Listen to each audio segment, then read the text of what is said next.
we're talking about class and class issues, and I know you talked once before about an early time in your life when you were a child. Yes, I So, did. in addition to that, tell us about something more recent Something that's more. happened to you around class. Well, I think I would like to start with when I was a child because there were clearly defined class lines in the neighborhood I grew up in. The mill lords across the street, the working class down the street, the low class people in the apartment buildings, they were like the transients that came and went. And we never really were encouraged to interact with each other. That was a no-no. And if you remember, I told you I had a hard time with rules because maybe I had ADD, I have no clue, but I couldn't remember the rules, so I was friendly with everybody.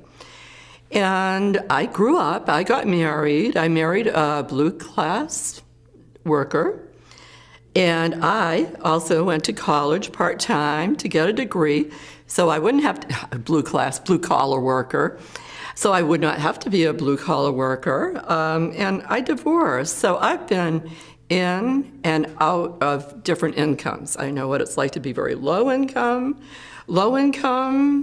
poverty, middle income, because being a single woman after divorcing, which is what happened to me when my children were 10 and 15, you bounce around a lot. There's really no way to make it beyond that line of getting into the upper class, upper income when you start late in life and you have other responsibilities, elder care, family care, children care, earning a degree. It's an impossibility for most people.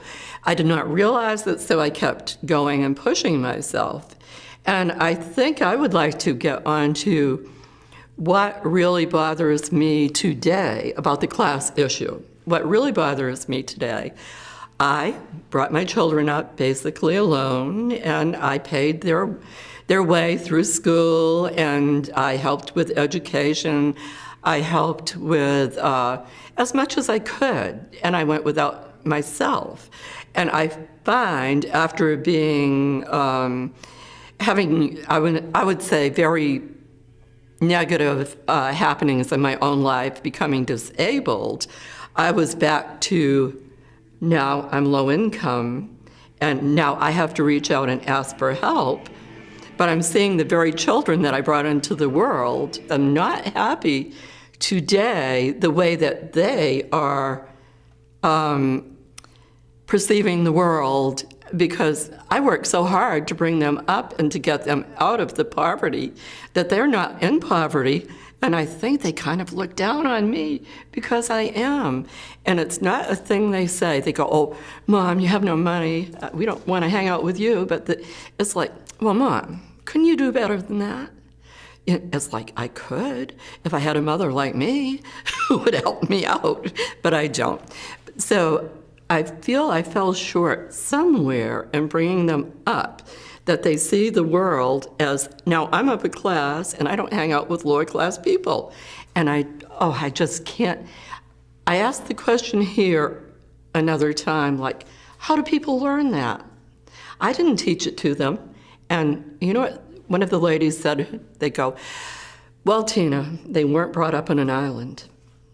It's an unwritten societal lesson that they picked up, not from me, but from out in the world. And I may spend the rest of my life trying to get them to understand that life is not the way you see it. You know, poverty is there, it will always be there, and that you made it out of poverty, you can thank Ma. Thank Ma for that. But don't be looking down your nose at anybody who's low income. And I guess that's how I have to talk about my experience of today.